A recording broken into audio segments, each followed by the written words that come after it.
In early April 2011, for the first time in years, the shutters of house number 55 on Boulevard Robert Schumann remained closed.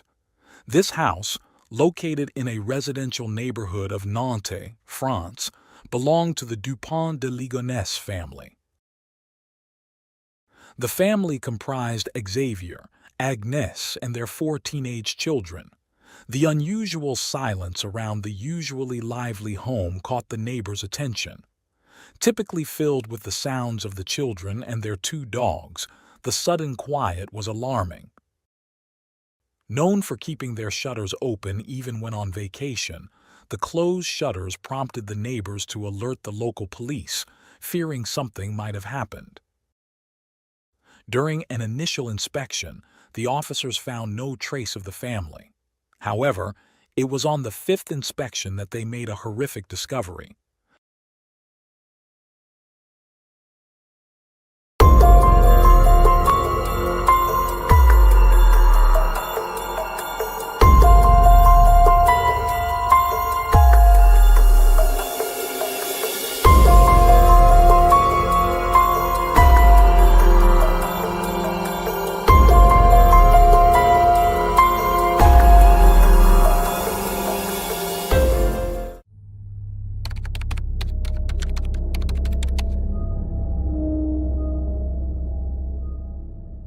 Located in the western suburbs of Paris, Versailles is the birthplace of Xavier Dupont de Ligonnès, born on March 9, 1961. He was the eldest son of the French Count Bernard Hubert Dupont de Ligonnès and his wife Geneviève Thérèse Maître. In 1966, the family welcomed a daughter named Christine. When Bernard left his wife for a lover, Xavier assumed a leadership role within his family, taking care of his mother and sister Christine. Geneviève claimed to receive divine messages, which she recorded during automatic writing sessions, similar to a surrealist poet. Her peculiar beliefs evolved into sermons about an impending apocalypse, leading her to establish a cult named the Church of Philadelphia. The group included members of the aristocracy, whom Geneviève convinced were chosen to survive the apocalypse and partake in the world's renewal. Christine was designated by her mother to bear the Savior. According to Geneviève, the child would be a reincarnation of both Jesus and Satan, destined to bring salvation. Despite inheriting his father's noble title, Xavier showed little interest in French traditions, instead being fascinated by luxury, high-end cars, and eccentricities. He also admired the United States greatly.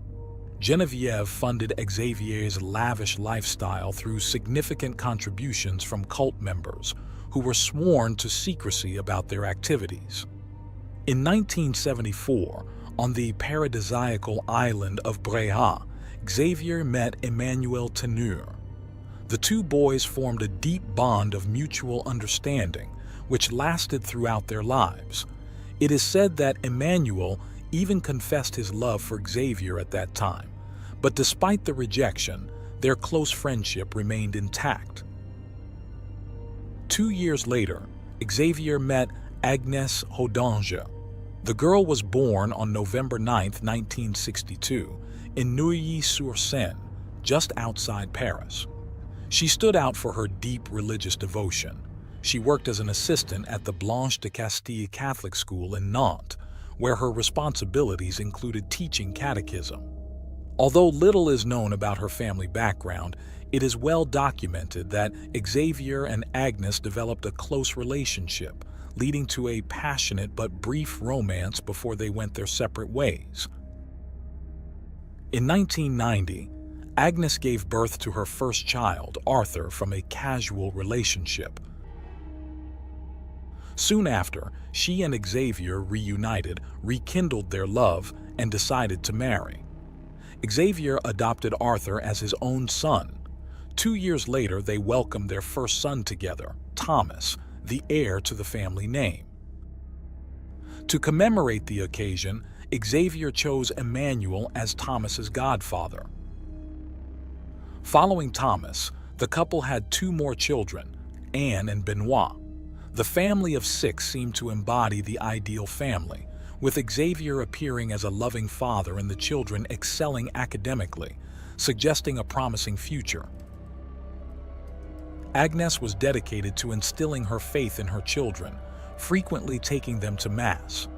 Other parishioners saw her as kind but firm with her children. Around the year 2000, in line with their interests and preferences, Xavier moved his family to the United States. Xavier, a discreet, charismatic, and multilingual man, believed he could blend in seamlessly in the United States. However, this venture failed, leading to significant financial losses. Upon returning to France, he began accumulating substantial debts related to his professional activities, which were always somewhat ambiguous. Various investigations have described him as a salesman. According to French media reports, money troubles had been a significant concern for Xavier for several years. One of his failed ventures included an unusual scheme to import cars from the United States to France. He also started several small businesses, all of which saw limited success. These included a hotel and restaurant guide for sales representatives, a customer loyalty system for restaurants, an association called the French Federation of Commerce, and a discreet business where he was listed as the manager. The accounts for this last enterprise were minimal, and in 2003, he hired 6 salespeople. Xavier's work often took him away from home from Monday to Friday and brought in a meager income, around $4,200 annually in declared earnings. Gradually, financial issues began to strain his marriage, likely exacerbated by typical marital disagreements. In 2004, Agnes wrote extensively on a French forum, detailing the challenges she and her husband faced. Notably, she mentioned that he had once told her that a group death as a family wouldn't be catastrophic. By 2009, the increasing debts severely impacted their relationship, leading to a temporary separation. During this period, Xavier sent numerous letters blaming Agnes for the family's troubles and holding her responsible for their financial ruin. This emotional turmoil took a toll on Agnes, causing her to lose her appetite and struggle with insomnia. On numerous occasions, Xavier turned to his friend Emmanuel for assistance. Emmanuel, hailing from a wealthy family, had inherited a substantial fortune from his father. Despite his wealth, Emmanuel lived modestly in a small apartment. An enigmatic and somewhat eccentric individual, he never hesitated to lend Xavier significant sums of money. In addition to financial support, Emmanuel funded Xavier's travels and even co-signed for the house where Xavier eventually settled with his family in the late 2000s.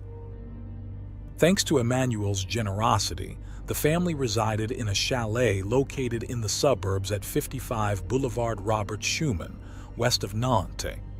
Once settled, the neighbors quickly formed the impression that Agnes was bossy and less pleasant than her husband. Behind closed doors, Agnes faced a personal hell. She viewed Xavier as both too fragile and paradoxically too rigid, almost militaristic. An old-fashioned man, he played the head of the household but was emotionally distant, lacking tenderness and affection, and sometimes even abusive. Furthermore, Agnes confided in her friends from the Thursday prayer group about her fears of how Geneviève controlled Xavier. She described her mother-in-law as a mentally ill mystic and was deeply afraid. On January 20th, 2011, Bernard passed away.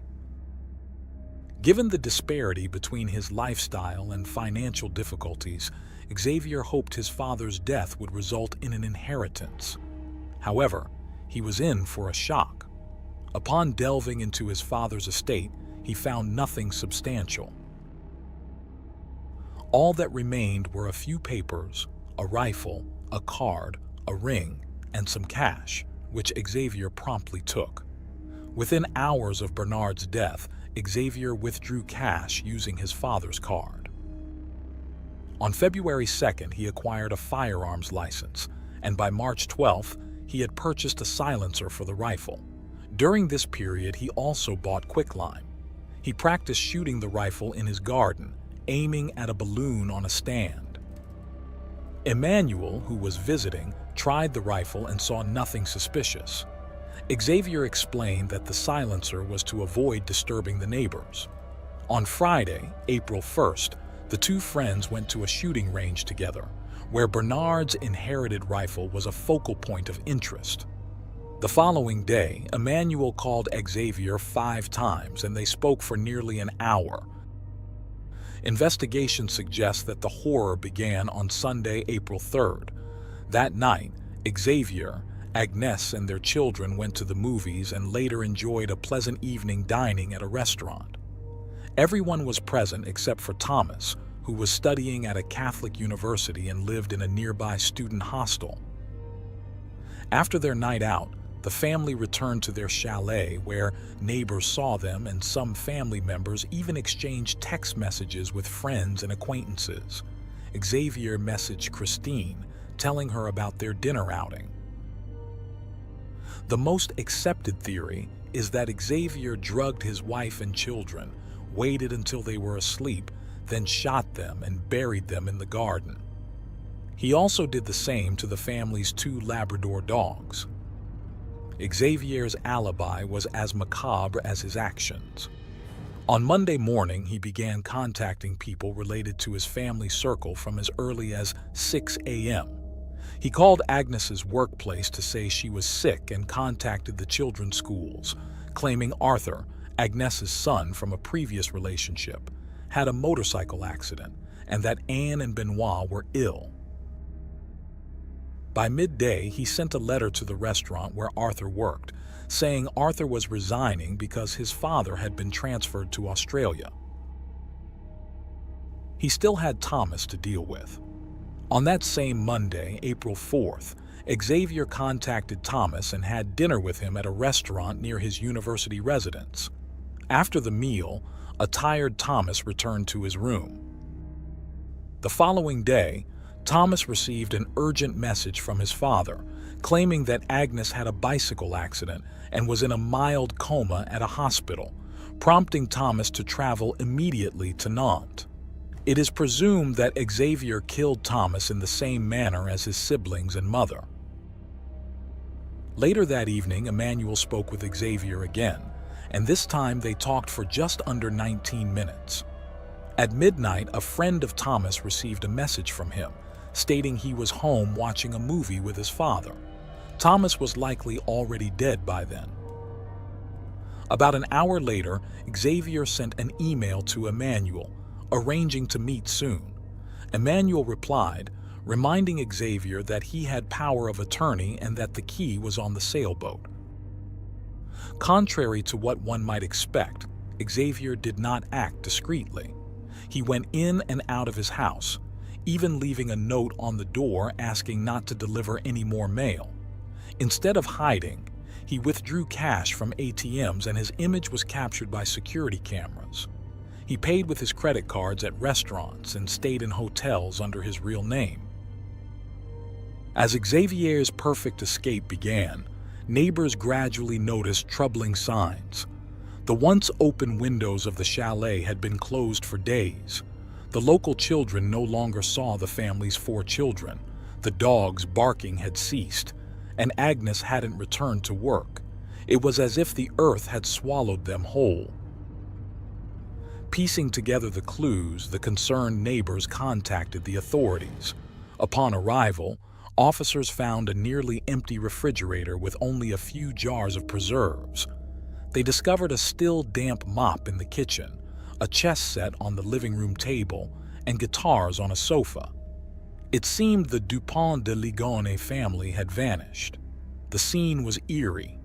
Beds were stripped of sheets, picture frames were empty, and closets had missing clothes. In the midst of the mystery, on April 9th, a letter surfaced, sent to family and friends. It claimed that Xavier had been hired by the U.S. Drug Enforcement Administration and that the family had to leave undercover as part of a witness protection program, explaining their sudden disappearance and lack of communication. Suspicion and worry grew among neighbors who felt there was something off about this story. Fearing for the family's lives, they urged authorities to investigate further. Meanwhile, Xavier embarked on a journey through southern France in his car. As the case gained media attention, more details from the past emerged. On April 15th, security cameras captured Xavier entering a small hotel near Cannes. He parked his car, took a bag, and disappeared into the nearby woods. This was the last confirmed sighting of him. Curiously, on that same day, Emmanuel called his mother, revealing long-held secrets. He was homosexual, alcoholic, and depressed. Responding to the neighbors' pleas and lack of leads, authorities revisited the family home. On April 21, 2011, a freshly disturbed patch of earth under a terrace caught an officer's attention. They soon uncovered a concrete slab and moments later made a grim discovery. The bodies of Agnes and her 4 children were found, wrapped in bags, each with 2 to 3 gunshot wounds and covered in religious symbols. They had been meticulously buried in burlap sacks with quicklime. The family's 2 Labradors were also found buried. Despite the thorough search, no traces of blood, fingerprints, or DNA were found. Xavier became the most wanted man in France, accused of the massacre. His face dominated the news, earning him titles such as the Most Wanted Man, the Nantes Killer, and the Face of Horror. Yet, it seemed he had mysteriously vanished from the face of the earth. The autopsy results of the 5 bodies revealed to authorities that they were dealing with a meticulously planned execution. Most of the bullets had been fired into the victims' heads. Additionally, traces of a sedative were found in the children, confirming the hypothesis that they were attacked while sleeping. A startling detail emerged regarding Agnes. In the master bedroom, investigators found a device she used to manage her sleep apnea, which had stopped functioning at precisely 3:27 a.m. on April 4th. Investigators speculated that Xavier might have hesitated to kill Thomas, as he was the heir to the family name. Due to the close bond between Xavier and Emmanuel, the latter was summoned by the authorities. Emmanuel appeared cooperative during these initial inquiries, expressing his belief that Xavier's disappearance was a sort of pilgrimage before committing suicide. When questioned about the rifle, Emmanuel initially denied knowledge of it. However, deeper investigation into his life revealed inconsistencies, and authorities soon realized that he was not entirely who he claimed to be. A significant development occurred 24 hours later. Just before noon, Nantes police searched Emmanuel's apartment. They confiscated his laptop, and Emmanuel then disclosed what he truly knew about Xavier's rifle. A subsequent examination of the hard drive uncovered extensive correspondence between Emmanuel and Xavier. These exchanges range from mundane to philosophical, with some emails adding a peculiar tone to their relationship. One email, sent in the early hours of April 6th, particularly caught the police's attention. These accumulated details led investigators to suspect that Emmanuel might have assisted in Xavier's escape. But Emmanuel was not the only suspect. Christine also drew the investigators' scrutiny. During their interviews, Christine and Geneviève were evasive, painting a superficial picture of Xavier and denying any knowledge of the Church of Philadelphia. Geneviève spoke about Xavier's childhood, but avoided uncomfortable topics such as the source of their income, and she outright denied the existence of the sect. However, The diligence of the investigative team paid off. They discovered a copy of a complaint filed years earlier by former sect members who had fled in fear after Christine proposed to have sex with all the men to conceive the chosen one. This revelation about the sect, which included wealthy members providing financial support, was crucial. Investigators believed this environment might have offered Xavier logistical and material assistance. As a result, all former members of the Church of Philadelphia were interrogated, and the police monitored the sect's followers, hoping to catch any slip-ups in conversation or email. Despite these efforts, no definitive leads emerged.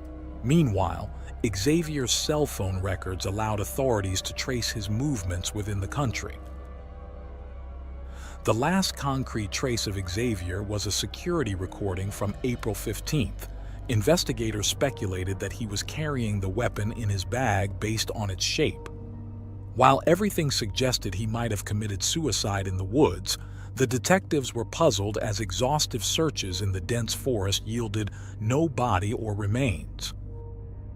This led to the theory that Xavier might have been picked up by a boat and taken to another country.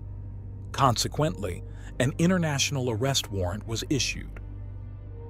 On May 4th, Nantes police contacted the National Center for Fisheries Monitoring to verify if Emmanuel or Xavier owned a motorboat or sailboat.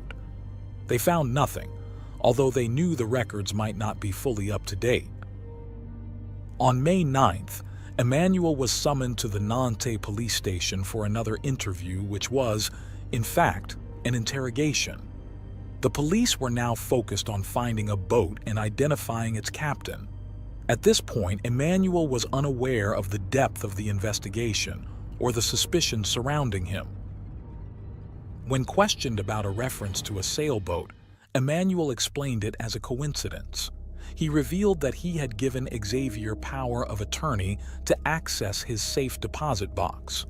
Should anything happen to Emmanuel, the key was stored on a model sailboat in an apartment. The safe contained his will, and that was all. The police let Emmanuel go, feeling frustrated and empty-handed. Despite the coincidences, the investigation remained uncertain. At this stage, Emmanuel was seen merely as a witness. No arrests had been made, and the police debated the point of further interrogating him, though they decided to apply some pressure as he remained the most credible accomplice. A significant detail emerged when investigators reviewed all checks issued to Xavier's company.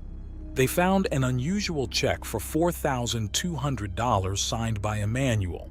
The address on the check indicated a previously unknown account in Monaco. An immediate request for the account statements was sent, but Monaco's strict banking privacy laws meant the authorities there would only respond to their own regulatory agencies. On September 28th, 4 police officers visited Emmanuel's residence again. After long minutes, Emmanuel emerged, disoriented and in his underwear, barely able to confirm his identity. The sparse interior of his apartment was littered with empty alcohol bottles, reflecting a state of deep loneliness. Emmanuel had not received any letters or phone calls from his friend, and that was what tormented him. The police no longer saw him as a suspect but as a castaway, leading them to question if they were following the wrong lead.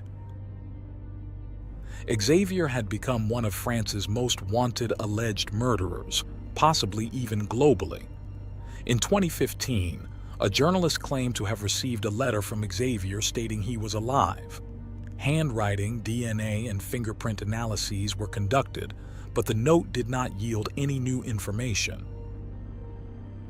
On January 9, 2018, police raided a monastery in Roquebrune-sur-Argens after a tip-off about a monk resembling Xavier.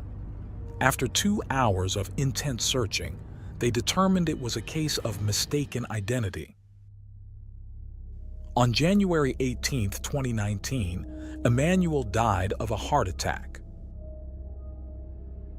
That same year, authorities arrested a man they believed to be Xavier at Glasgow Airport in Scotland.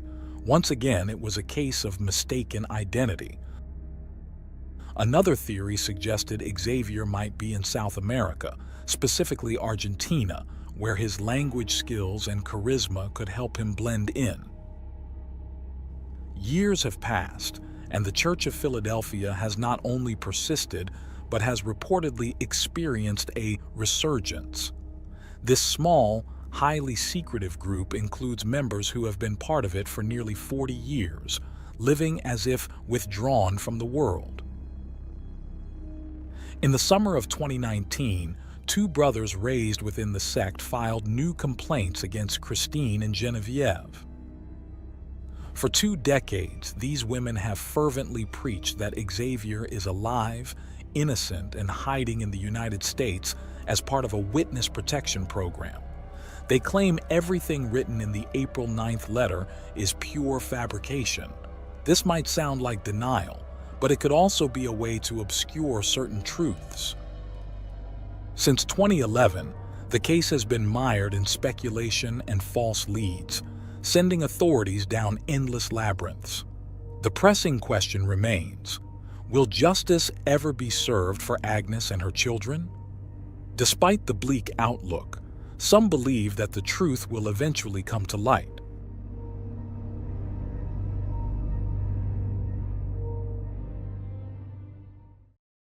Thanks for tuning in to Unreal True Crime. If you're intrigued by mysteries from around the world, check out our new channel, Latin Crimes, where we dive into the gripping true crime stories of Latin America. Don't miss out. Subscribe now for more thrilling investigations.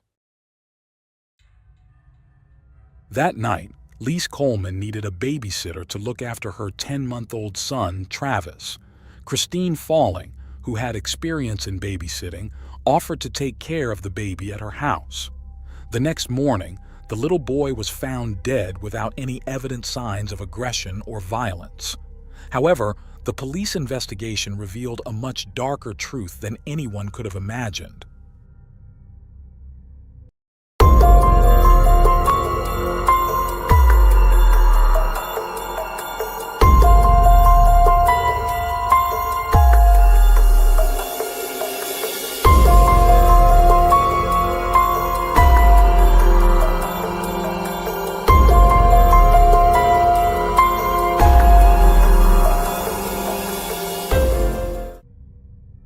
On March 12, 1963, Christine Falling was born in Perry, Florida, USA. She was the second daughter of a couple who would be considered very unusual today. Her mother, Anne, was a minor, only 16 years old when she had Christine.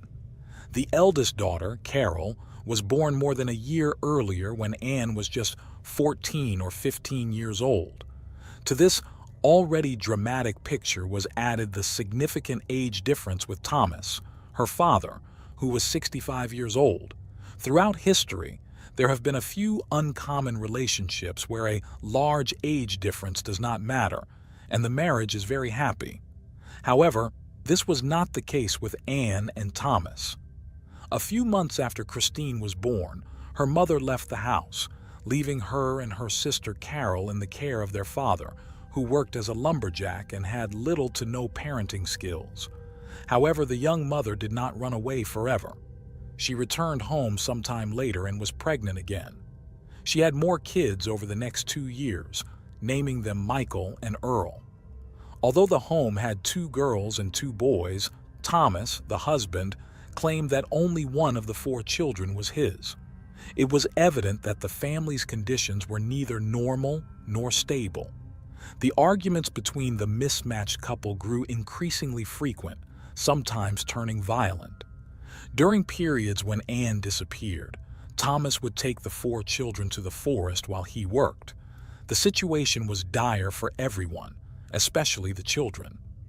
Adding to their difficulties, Thomas suffered a work-related accident that rendered him unable to continue working. One day, Anne made an extreme decision. She took her 4 children, put them in the car, drove to a shopping center, sat them on a bench, and left, never to return. It is not difficult to imagine that the 4 children ended up in the social care system, circulating through orphanages and related institutions. No further information is found about the 2 younger brothers, Michael and Earl. The eldest daughter, Carol, seemed to be a normal child, or at least no contrary references are found. But Christine was a different story. Living in adverse conditions since birth, Christine developed mental problems, intellectual deficits, and exhibited aggressive behavior. Caregivers at the orphanage described her as a compulsive liar and thief, someone who broke rules to get attention. Her relationships with other children and people, in general, were terrible. Everything became more complicated when she began to gain weight uncontrollably and suffer from epilepsy. It is easy to imagine that in an orphanage environment, Christine endured more suffering, becoming the target of mockery, comments, and cruel treatment. However, sometime later, both Christine and Carol had a stroke of luck. They were adopted by a couple, the Fallings, who not only gave them their last name, but also a stable home. The Fallings were a couple who longed to have children, but Dolly Falling couldn't get pregnant. Some accounts suggest that the husband knew the girl's family, which is why they decided to adopt both of them. Unfortunately, although their environment changed, Christine's behavior did not. She was problematic. Her vocabulary and way of speaking were not consistent with her age. She had fits of rage, and she continued a habit she had started in the orphanage, tormenting cats in unimaginable ways. Sometimes she would throw them from great heights to see if it was true that they had 9 lives. She quickly discovered it was false but continued her experiments. Another factor that added tension to the situation was Christine's epilepsy. Life in the Falling household began to turn into a nightmare, not just for the seemingly generous couple, but especially for the adopted girls. According to some sources, the father abused both girls, particularly the older one. This was something the couple always denied, though there are records of 2 arrests of the father for abusing Carol. The first case went to trial, but the jury was divided. The second time, the accusation was made by his own wife Dolly, who later withdrew it. Things were so out of control that the pastor of their church intervened and managed to convince the family to remove the girls from their home. Thus, the sisters were sent to a home in Orlando, where a large group of children, aged between 6 and 21, lived after being removed from their homes due to abuse, neglect, or abandonment. Apparently, this place was more pleasant for Christine, but it did not stop her impulsive, deceitful, aggressive, and cruel behavior, nor her epileptic seizures. After some time, frustrated by their inability to achieve the desired behavior from the sisters, particularly Christine, the authorities decided to remove both girls from the institution. Consequently, they were sent back to the Fallings. From this point on, the intimate abuse seemingly stopped, but the physical violence did not. The final straw was a severe beating the father gave Christine for being 10 minutes late coming home. To make matters worse, the next day, he insisted that she go to school in shorts so everyone could see the marks of his justice. She was not only mistreated but also humiliated. Carol, the eldest, who was approaching 15 years old, decided to find a job to establish her independence. Christine, just over 12 years old, supported her. The day after the beating, both girls ran away from the Falling home. With their newfound independence, their world changed, and not for the better. Initially, both sisters went to a friend's house of Carol's. Christine stayed there for a month and a half, but then decided to look for her biological mother in northern Florida. She managed to find her and lived with her for a while.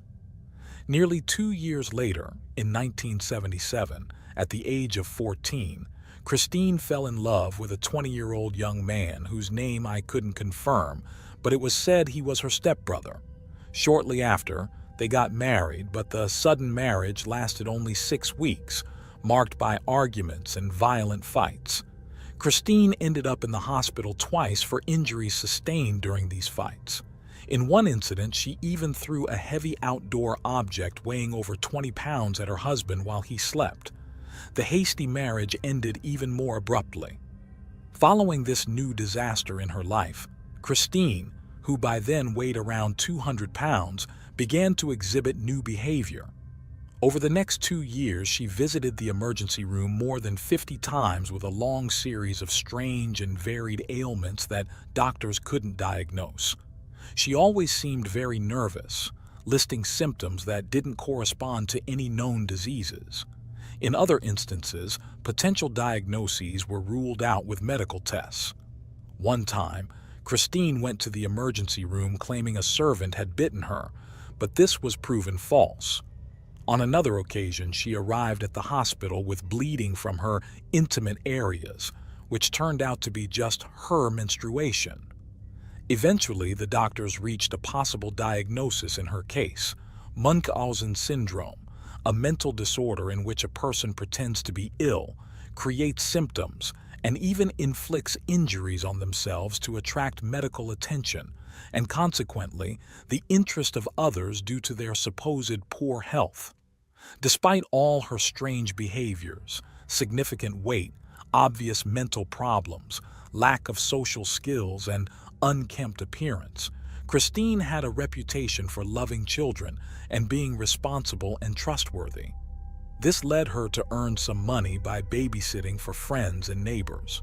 At first, everything seemed fine. Her services were appreciated, and as a result, her occasional jobs became more frequent. Things seemed to be finally going well for her. Then came February 25, 1980. On that day, 17-year-old Christine was hired to look after a little girl named Cassidy Johnson. The child was just 2 years old and at a very playful stage of her growth. Her loved ones called her Poncosito and enjoyed her antics. The girl's parents went out to work, collecting worms to sell as fishing bait. But that day, something went terribly wrong. 5 hours after being left alone with Cassidy Johnson, Christine was calling emergency services. She said the little girl had fainted and fallen from her crib. An ambulance was quickly dispatched to take the child to Tallahassee Hospital. The doctors did everything they could to revive Cassidy Johnson, but without success. One of the doctors noticed a strange bump on the child's head. Christine explained that she had lost consciousness and fallen from her crib. Cassidy Johnson was diagnosed with brain inflammation, possibly caused by an infection. Sadly, after being hospitalized for 2 days, she passed away. The Johnsons, the girl's parents, were utterly devastated, and Christine was also deeply saddened. All accounts agree that at least one of the doctors involved in Cassidy Johnson's case had doubts about the cause of the problem. In fact, he suggested that the police be notified of the possibility that there was more to the girl's death than an accident or brain inflammation. At this point in the story, accounts of what happened vary. Some sources claim that the doctor who wanted to notify the authorities was ignored by his colleagues, while others say the police were notified but did not act. It was also said that the doctor wrote a note for the police, but it never reached its destination. Finally, other reports claim that the police did indeed summon the young babysitter. The officers questioned her but found nothing to justify her detention or to warrant a more extensive investigation. What is certain is that the case was never thoroughly investigated, although the autopsy clearly showed that the head injury played a significant role in Cassidy Johnson's death. After the 2-year-old's death, Christine, apparently devastated, decided to move to another city and ended up relocating to Lakeland, Florida. There, she slowly began to work as a babysitter again, demonstrating the same efficiency she had shown in her initial jobs. A year had passed since the death of Cassidy Johnson, and by then, Christine was 18 years old. Some distant relatives asked her to take care of their 4-year-old Jeffrey Davis. Once again, tragedy struck when the boy suddenly stopped breathing for no apparent reason. Christine called emergency services and Jeffrey's parents, but there was nothing they could do. The boy arrived at the hospital already deceased. In this case, as the cause of death was unknown, an autopsy was performed. The doctors concluded that Jeffrey had died from myocarditis, an inflammation of the heart muscle that reduces the heart's ability to pump blood. A virus can cause myocarditis, an adverse reaction to medication, or a general inflammatory condition, which can sometimes lead to sudden death. With this result, no one suspected the babysitter. The parents accepted the doctor's diagnosis of their son's sudden death. Once again, the young caretaker appeared devastated, and this time it wasn't just any death. It was a family member. Just 3 days after Jeffrey's unexpected death, Christine was asked to take care of another child, Joseph Spring, for a few hours. Joseph, a 2-year-old cousin of Jeffrey, needed care while his parents attended Jeffrey's funeral. Incredibly, the tragedy repeated itself. A few hours after leaving Joseph with Christine, the child was dead. Christine claimed she had left the boy sleeping and then heard a scream. When she ran to see what had happened, she found Joseph dead. The health professionals who examined Joseph's body concluded that both Jeffrey and Joseph had died from the same cause, myocarditis caused by an infection. Although no one had concrete evidence or real arguments, rumors began to circulate in the town about the string of coincidences surrounding Christine's babysitting jobs. Even Christine herself started saying that a curse seemed to follow her, bringing death to the children she cared for. The babysitter appeared deeply affected, and everyone knew she had some mental disabilities, but no one really believed she was capable of murdering the children. Consequently, as suddenly as they started, the rumors began to die down. Voices of consolation emerged for young Christine, telling her to calm down and that it was all a series of unfortunate events. Christine gained even more sympathy when she was hospitalized with a viral infection in her digestive system. But this brought a new question. Had she infected the children she was caring for with a virus that proved fatal for them? But very soon, Christine was cleared of the initial suspicions when the doctors found no connection between the virus she had contracted and the one that caused the children's myocarditis. The general conclusion was that bad luck was solely responsible for the deaths. Consequently, Christine was seen almost as a victim. Besides being physically unattractive and mentally underdeveloped, she seemed to be followed by misfortune. Those who knew Christine defended her passionately. They couldn't conceive that she could be responsible for the children's deaths or even capable of harming a child in any way. Additionally, at that time, infant mortality was relatively common in impoverished areas of the cities. After these harsh experiences, Christine decided to move back to her hometown of Perry. On her own initiative, she decided to stop caring for young children. With that decision made, she took the necessary steps to get certified and registered to care for the elderly. Soon, she began working for William Swindle, a 77-year-old man diagnosed with terminal cancer. William lived alone and needed someone to help with household tasks, shopping, cooking, organizing the house, assisting with his needs, and keeping him company. However, the new caregiver didn't even get the chance to prove she could care for the elderly, because on her first day, William passed away.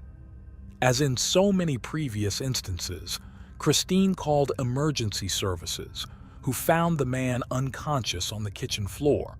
He was rushed to the hospital, but he was declared dead upon arrival. Although no autopsy was apparently performed, the cause of death was listed as a massive heart attack. A week later, in the midst of a hot summer, Christine decided to go out with her stepsister Betty Jean Daniels, who was 19 years old.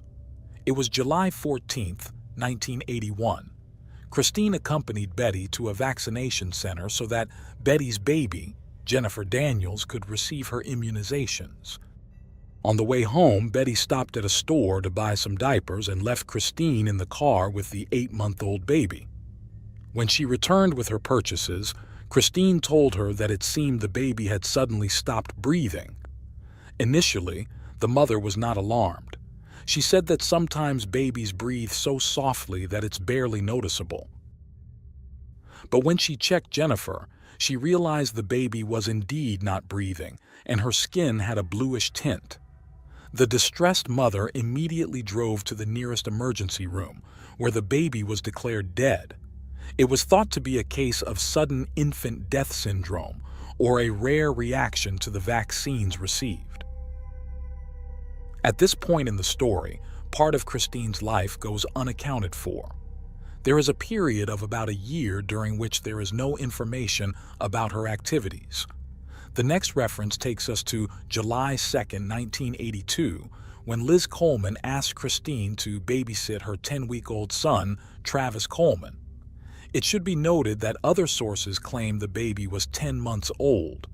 Apparently, Travis had been very sick with pneumonia but had recovered. Since he was now perfectly healthy, his parents wanted to go out that night to celebrate the end of that stressful chapter. At that time, Christine was living with her boyfriend, Robert Johnson, in a trailer. She told Mrs. Coleman to bring the baby to her trailer and pick him up the next morning, assuring her she would gladly take care of him for the night. Sadly, as you might imagine, when Liz arrived the next morning to pick up Travis, the baby was dead. Christine appeared shocked and claimed that the last time she saw him alive was at 3 a.m. when she changed his diaper and gave him his prescribed medicine. She said that, at that moment, the baby was fine and soon fell asleep again.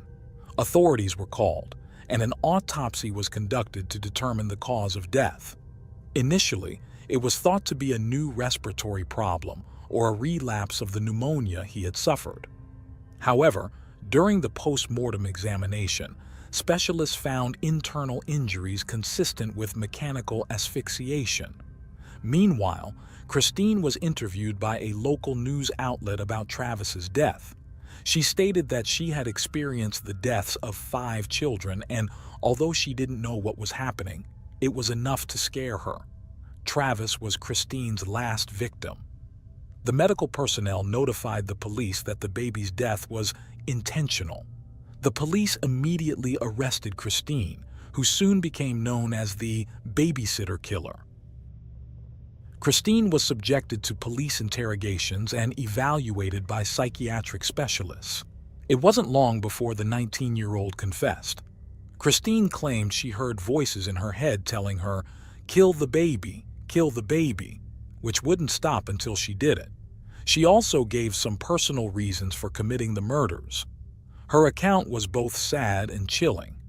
Referring to her first victim, Cassidy Johnson, Christine said they had been playing outside, and the girl was very agitated. When it was 8 o'clock and the child wouldn't calm down, she suffocated her until she stopped breathing and turned purple. Her heart had stopped, her pulse was gone, and she wasn't breathing. Christine tried to resuscitate her but couldn't. Regarding the case of Jennifer, Christine explained that the little girl was constantly crying, which drove her crazy, so she put her hands around her neck and squeezed until she stopped. About what happened with Travis, Christine said the baby was sleeping, and she just smothered him for no reason.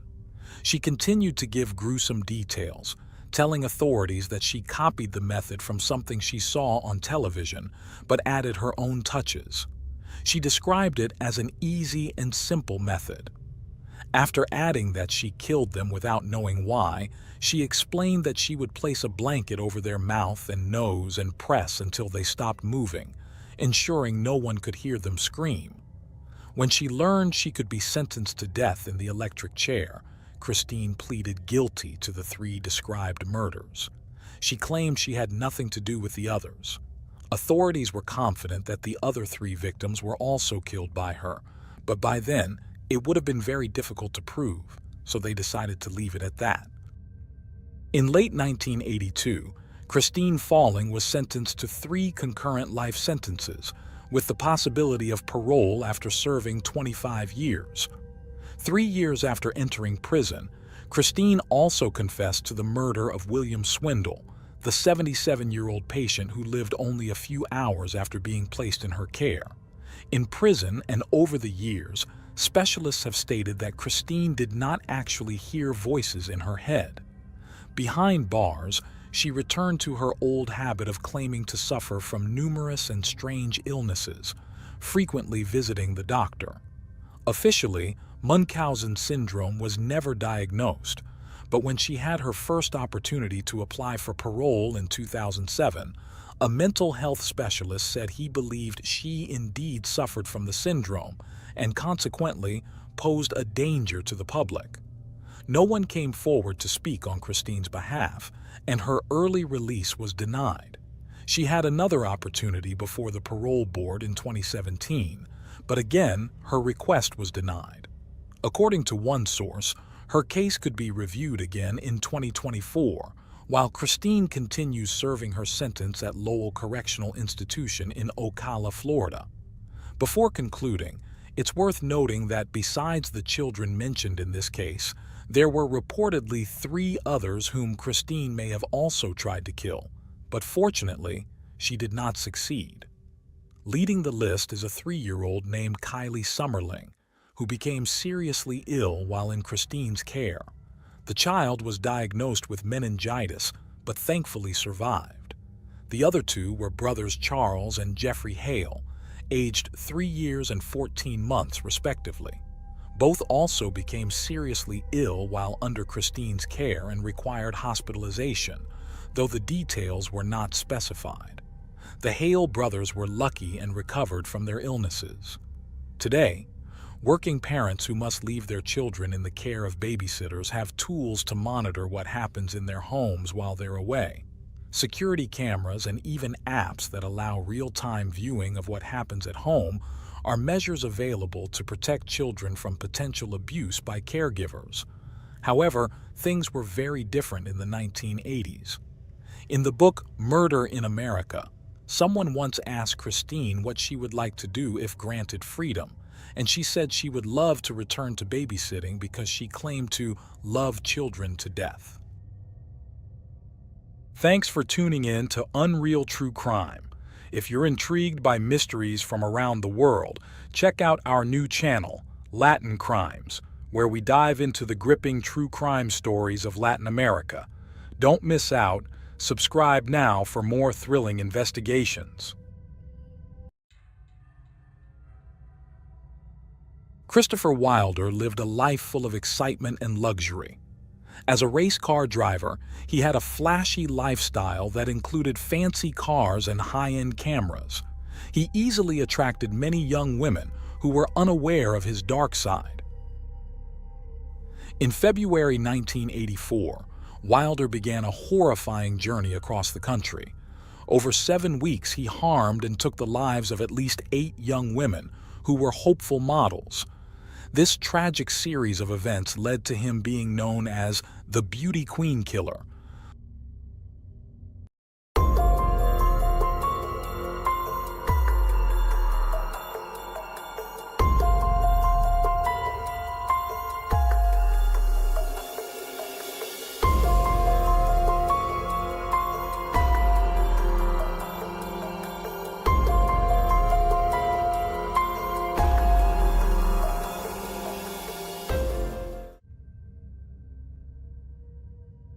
Christopher Wilder was born on March 13, 1945, in Sydney, Australia.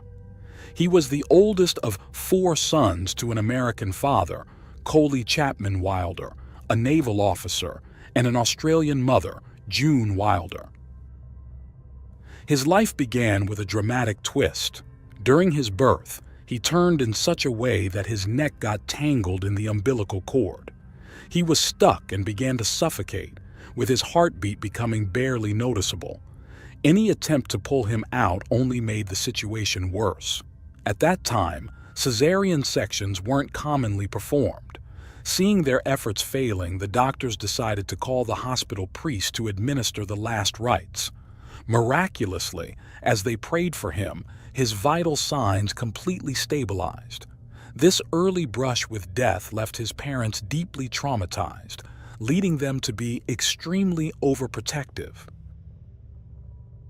Despite their vigilant care, it wasn't long before another frightening incident occurred. One summer afternoon, while the family was enjoying their pool, 2-year-old Christopher dove into the water right under his Uncle John's watchful eye. He was underwater just long enough to lose consciousness. Fortunately, his father, skilled in emergency response, quickly applied resuscitation techniques. After a few tense minutes, Christopher was revived. The incident led to many health problems for Christopher during his early years, including seizures. This also affected him psychologically, making him feel fragile compared to other kids. From a young age, Christopher's father instilled military discipline in him, with his mother's full blessing. To Christopher, his dad was everything, and his greatest wish was to grow up to be strong like him, leaving behind the frail and sickly image that marked his childhood. Christopher's teenage years were stable. He enjoyed a privileged life, was educated in top schools, and had a family that was always ready to do everything for him. However, this wasn't enough to satisfy him. Puberty increased his desire to be a powerful person. He longed to influence and dominate others, so his behavior became rebellious. In the evenings, he would sneak out of his house with the intention of lurking around. When he spotted girls walking by themselves, he would quietly follow them to their homes and then watch them through the windows as they changed clothes. Satisfying her sexual appetite was her only desire. The proximity of his home to the sea made the beach his favorite place to spend his afternoons. Like any Australian boy, surfing became one of his favorite pastimes, and it made him gain muscle. No longer an insecure boy, the transformation allowed him to become confident and attractive to young girls, but not because he wanted to date them. His intentions were darker. In the summer of 1963, a few months before his 17th birthday, he and his friends were enjoying another afternoon of surfing and beers when they decided to walk the beach in search of girls.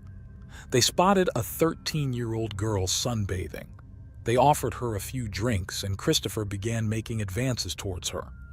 She felt uneasy and tried to leave, but he grabbed her arm, led her behind a dune, and abused her while his friends watched without intervening. He left her there and walked away as if nothing had happened.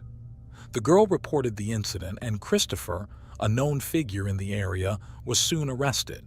He pleaded guilty, but his parents interceded on his behalf, claiming that he was a bright young man with a promising future that would be ruined in prison.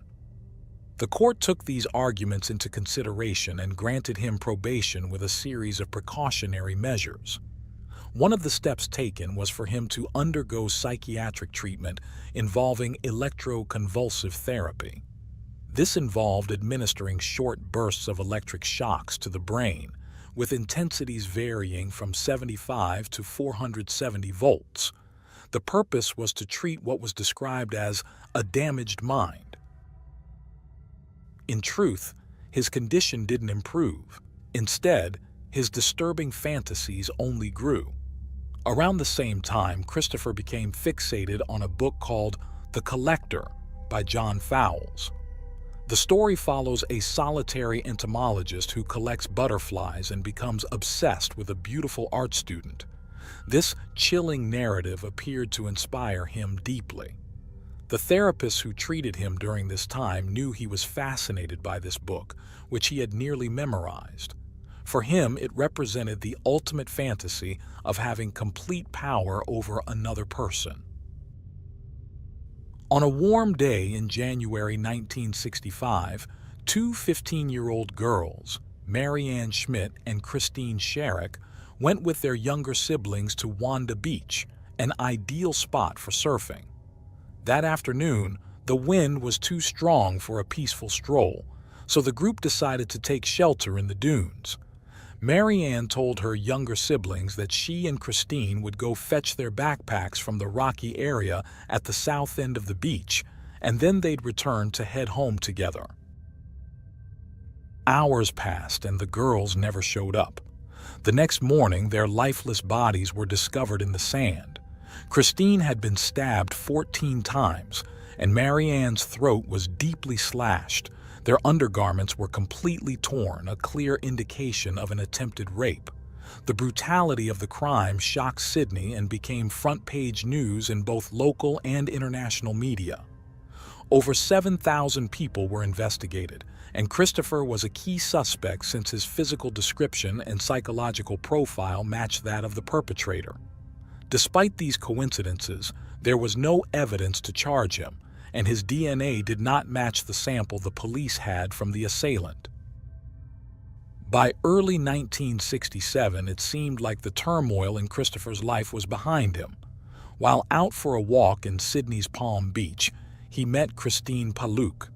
They connected instantly and quickly became friends. Their bond deepened, blossoming into a romantic relationship. He loved taking her to the best surfing spots and driving around the city together. To fully win her heart, he often asked Christine to also invite her younger sister, who was 15. After a month of dating, Christine began to feel uneasy, especially because he often looked at her younger sister in a peculiar way. Alarm bells rang when what seemed like a latent violent streak became glaringly apparent during a dinner at his parents' house. That day, without any apparent reason, Christopher suddenly became enraged and punched out a dining room window. Despite this disturbing event, their love overcame the turmoil, and the couple got married after a year. From day one, Christopher gave free rein to all his sexual fantasies, and if his wife refused, he would beat her until she agreed. More than sexual intercourse, those intimate encounters were rape. The hell was short. Just a week after the marriage, the wife found underwear and pornographic photos of young girls in her husband's car.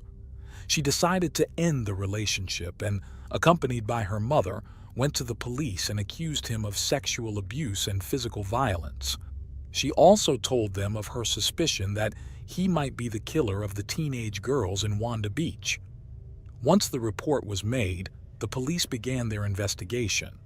Christopher knew he was under scrutiny and could be arrested at any moment, but as usual, luck was on his side. There was no solid case against him. However, the warning prompted him to distance himself from the situation, and with his father's help, he emigrated to the United States. By early 1969, he had settled in Boynton Beach, Florida. He adapted easily and found his calling as an electrical contractor and construction engineer. The real estate boom at the time quickly made him a lot of money, and he became even wealthier when he ventured into the real estate business. With his newfound wealth, Christopher bought a luxurious bachelor pad. He had two public passions: photography and competing in amateur car races. He bought several high-end cameras and set up a photo studio in his condominium.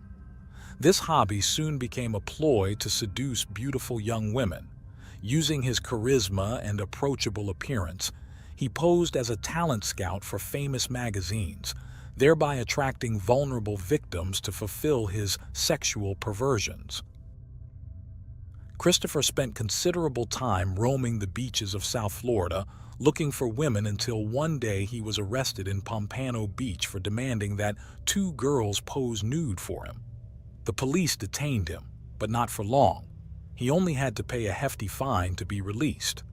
3 years later, while at a shopping mall, he posed as a photographer and convinced a schoolgirl to allow him to take pictures of her for a prominent magazine of the time.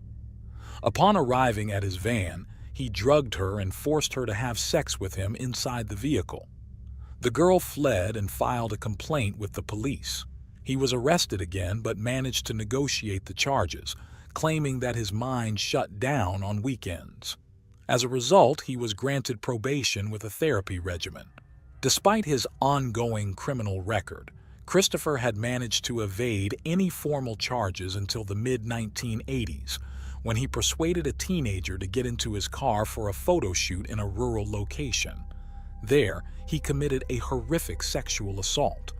Arrested and taken to court, he quickly pleaded guilty, but manipulated the jury into believing he would seek immediate psychiatric care, resulting in a verdict in his favor. He was sentenced to 5 years of probation with the condition of attending therapy sessions during that period. At this time, Christopher was seeking a genuine and deep relationship. It was then that he met Elizabeth Kenyon, a 19-year-old who had recently been an Orange Bowl princess and a finalist in Miss Florida. Their relationship was brief. He quickly proposed marriage, but she declined, citing the age difference as too significant, though they remained on good terms. It had been more than 10 years since he last saw his parents, and using this as a reason, he persuaded the court to allow him to travel to Australia. Once permission was granted, he returned to Sydney in 1982. It didn't take long for him to resume his previous modus operandi. He took with him his cameras and a bunch of cards with a false name to pose as a model photographer.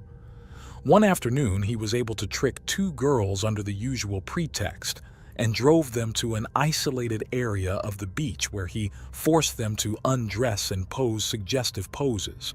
Seeing the fear in the teenage girls, he put them in his car and drove them to his hotel. While there, he threatened to beat them. He tied them up, abused them for hours, and then released them. But he was arrested and charged with kidnapping and sexual assault. The case went to an initial detention hearing in a local magistrate's court. The accused didn't seem worried about the charges and claimed that it had all been a misunderstanding. His parents paid a substantial amount of $400,000 for his bail, and he was allowed to return to Florida to handle business matters. Christopher promised to return for the hearing scheduled for April 1984. This situation put him at a crossroads. He was unable to control his impulses, was about to be tried in Australia, and was already known in the United States. He couldn't risk being charged again. The only solution he could think of was a dark one: ensure his victims could not live to tell their stories. Back in Florida, he resumed his passion for cars, and on February 26, 1984, he participated in the Miami Grand Prix with his Porsche. There, he approached Rosario Gonzalez, who was working as a product promoter. Rosario shared her aspirations to be a model and her recent participation in Miss Florida. He persuaded her to have a quick meeting in a nearby cafe to arrange a photo shoot for her portfolio. She agreed, and at noon, they were seen leaving the location in his car. Rosario lived with her parents, who knew she was supposed to return home between 5 and 6 p.m. When she was going to be late, she always notified them. For this reason, and because she did not make any contact, her parents quickly filed a missing person report. Witnesses confirmed that the young woman had left the racetrack between noon and 1 p.m. with a Caucasian man around 30 years old. Rosario's car was found parked near a shopping plaza, but there were no traces of her. The Miami Herald published a profile of the suspect. By then, Elizabeth, his former girlfriend, had become a teacher for children with special needs. On March 5, 1984, in the late afternoon after finishing her workday, she headed to the gym as was her routine. After leaving the building, she exchanged a few words with the security guard and then walked away in her Chrysler. She made a brief stop at her usual gas station and, by chance, ran into Christopher. He wasted no time in asking if she wanted to model for him in a session, and she happily agreed, so they continued their journey together.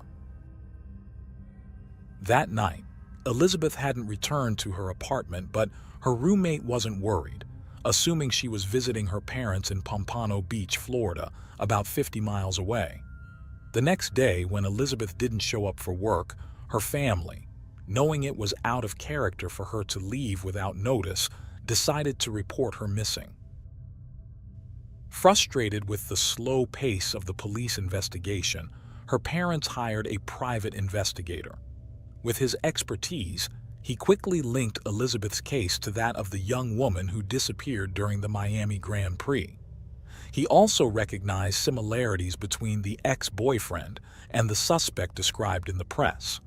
The detective visited Christopher's residence, but when questioned, Christopher claimed he hadn't spoken to Elizabeth for over a month and had no idea where she could be. As soon as the detective left, Christopher destroyed all his pornographic material. He then packed his belongings, including his cameras, withdrew $50,000 from his bank accounts, started his car, and headed north towards Georgia, resigned to the fact that his capture was imminent. After driving for 2 hours to northern Florida, he stopped at the first shopping center he found on the evening of March 19th. With camera in hand and his fake business cards, he approached a 21-year-old woman named Teresa Ann Ferguson, who was shopping. He offered her a modeling job, and his words swayed her. He led her to his car and opened the trunk to show her the equipment to convince her of the job's legitimacy. However, when she was momentarily distracted, he grabbed her by the hair and forced her into the trunk. He drove to a marshy area in northern Florida. Ensuring they were alone, he opened the trunk, dragged Teresa out, and strangled her. Without hesitation, he placed her body on the marsh's edge to conceal the heinous crime. In his frantic journey, Christopher made his way to Tallahassee, the capital of Florida, about 4 hours away. His first stop was Governor's Square Mall. In his usual manner, he approached college student Linda Grover, complimented her beauty, and filled her head with fantasies of being on the cover of Vogue if she agreed to work with him. Initially, she refused, but eventually his persistence led her to agree to see the cameras in his car. When he opened the trunk, he pulled out a blanket, restrained her with it, and forced her into the car. He fled the scene, crossing into Bainbridge, Georgia.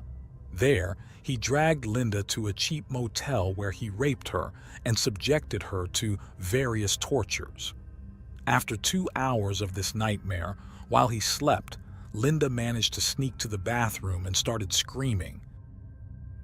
He grabbed all her belongings and escaped.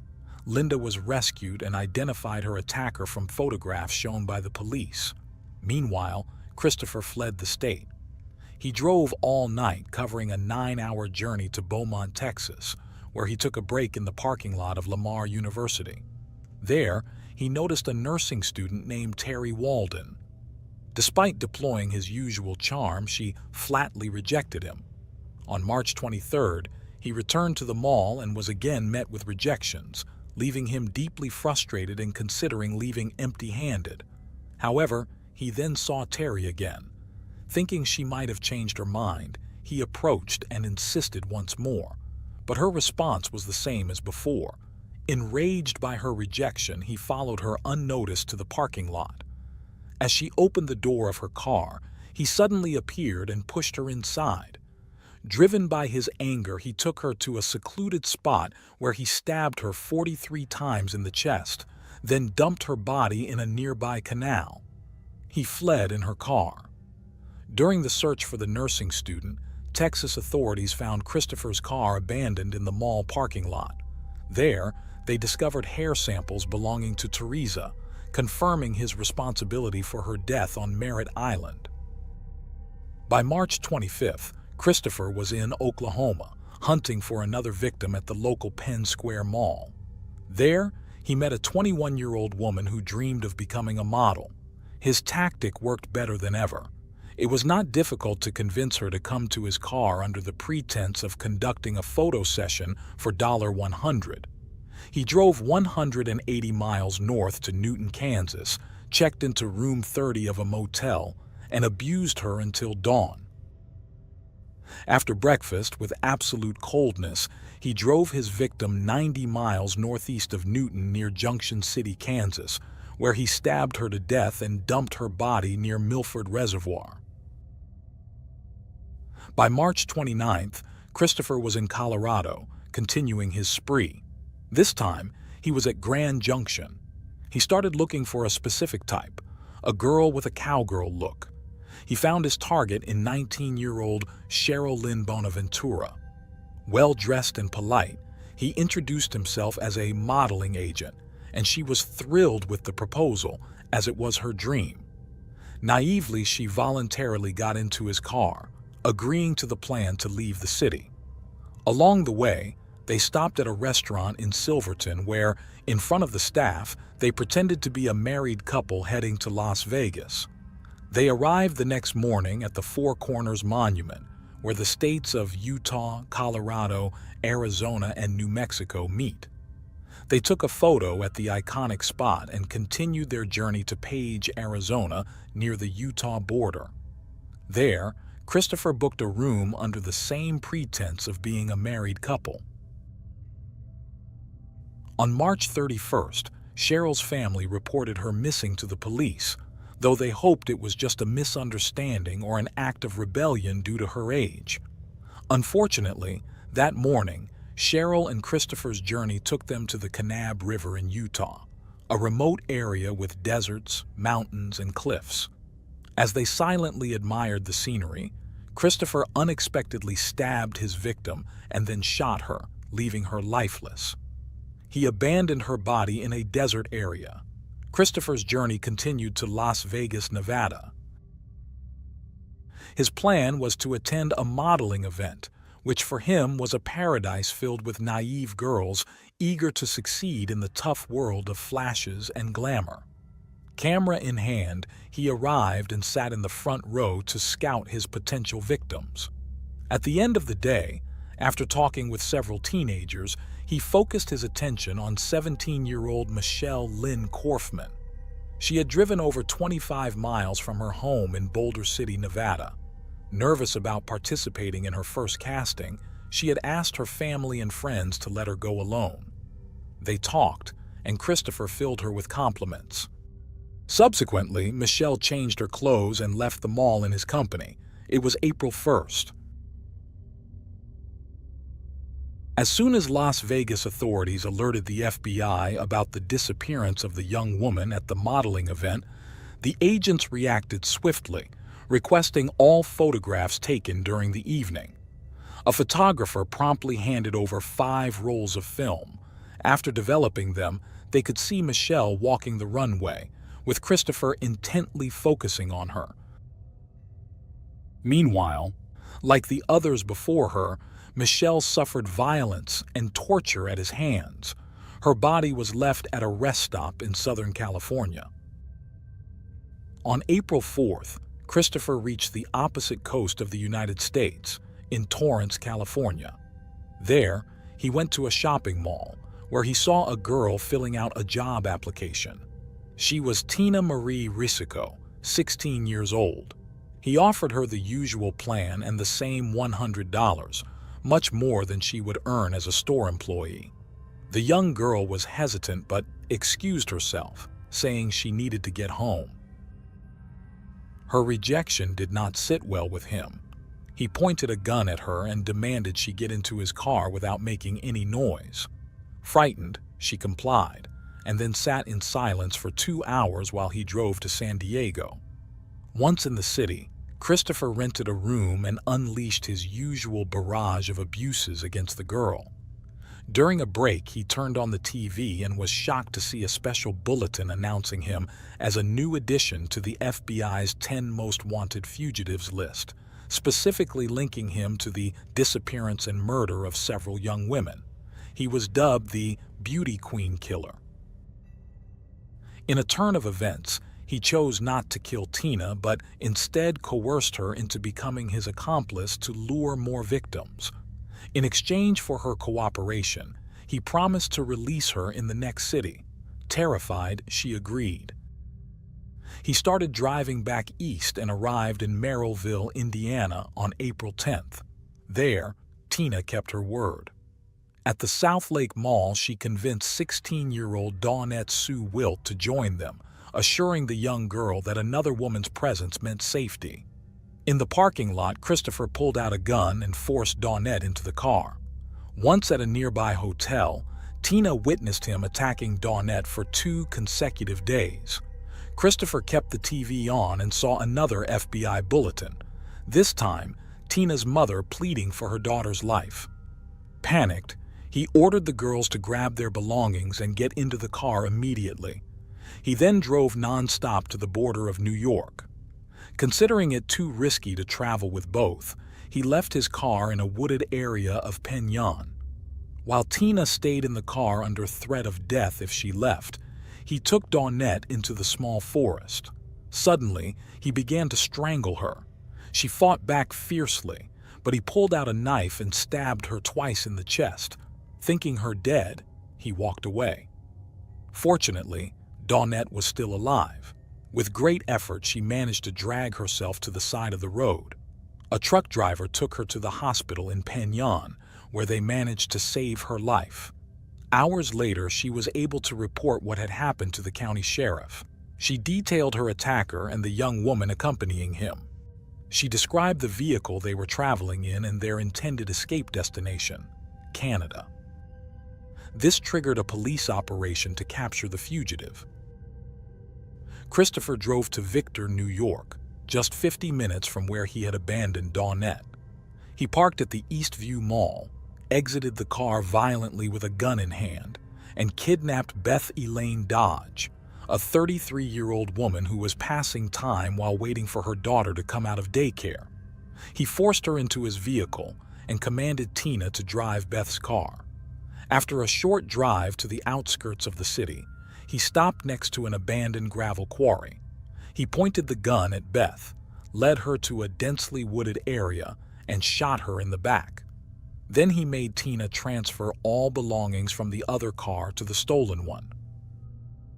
In his way, Christopher reassured Tina that he would not harm her and chose to drive to Logan Airport in Boston. There, he bought her a ticket back to California and set her free.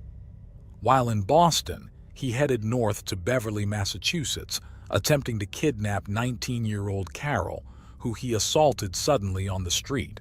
However, he was unsuccessful as she managed to escape screaming for help.